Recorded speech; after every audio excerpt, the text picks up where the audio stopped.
When Sunny Hostin, co-host of The View, appeared on PBS's Finding Your Roots, she experienced exactly that in a moment so ironic it almost seemed premeditated. Her intense focus on identity politics took an unexpected turn. What happens when someone who frequently discusses reparations and race encounters an unexpected turn in their own family history? I guess it's a fact of life that this is how some people made their living. I was talking about my maternal grandmother. You know, they did mine too, and I found that it's very sad what people had to go through to get there. You'll find out when you go back like that. I had no idea that my grandmother had suffered that. What, however, made it more explosive? Because of Greg Gutfeld's blunt and harsh condemnation of her hypocrisy, people were taken aback.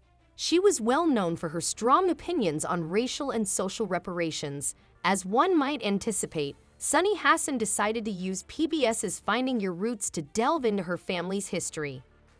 Who I think is truly the nastiest woman on television and a genuine racist and not that bright, despite her law degree and everything else. She found out a little bit, you know, these TV shows where they tell you a little bit about your family history and your ancestry. She found out some stuff about her ancestors that, well... Who is so outspoken about these topics would be familiar with her heritage?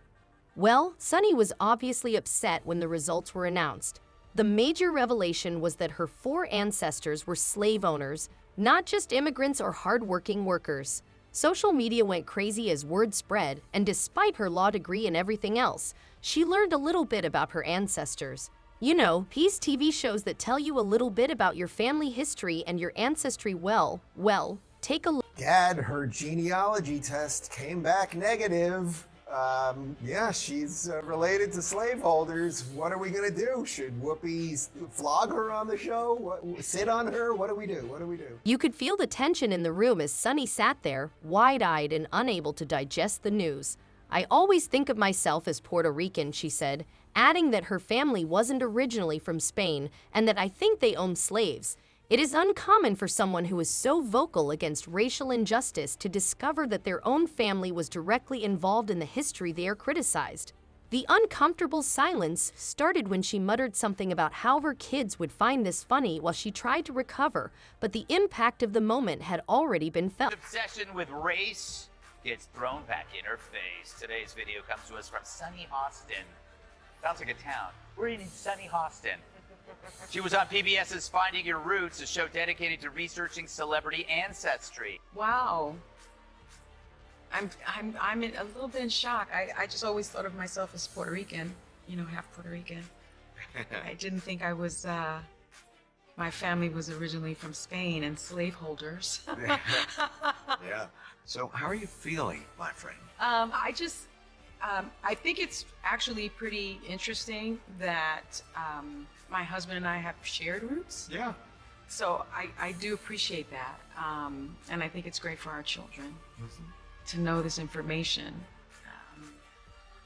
I guess it's a fact of life that this is how some people made their living, on the backs of others. Fact of life.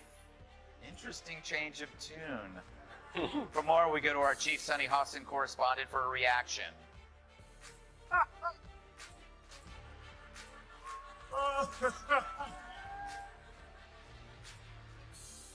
Naturally, Greg Gutfeld started his show with a customary zinger. Did Sunny's forefathers own slaves?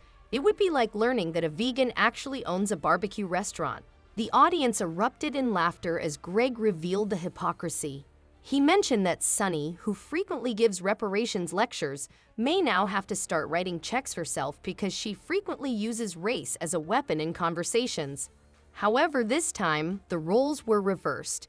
Imagine someone responding to Sunny's subsequent attempt to use the race card on The Views by saying, "At least we're not slave owner racists." The record to let everyone know that I am very much against slavery. Okay, good. Very brave to say that on this panel.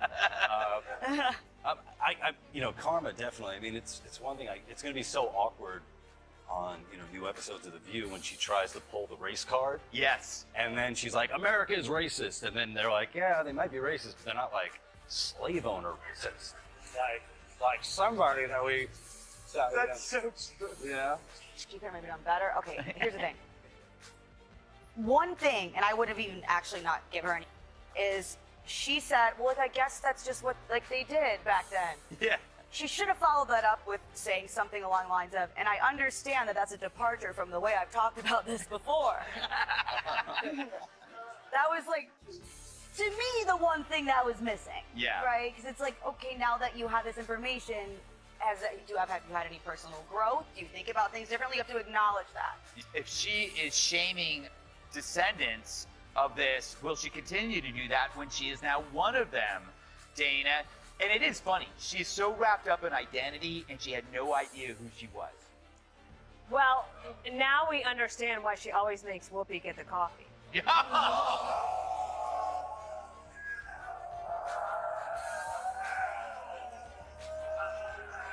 not true. But you think about things that she said and how offensive they are. Yeah. Well, karma. Yeah. But Greg did more than simply point out the irony. He also chastised Sunny for not considering the admission carefully and instead dismissing it as another fact of life. He asked, "Can you imagine if this were anyone else?" Greg didn't accept that, so she just shrugged and moved on without apologizing or acknowledging her own hypocrisy. One co-host responded, "If you spent your entire career shaming people of their past, perhaps take a moment to acknowledge your own." His panel then stepped in, so we finally understand why Sunny always makes Whoopi get the coffee jokes. Another panelist went one step further.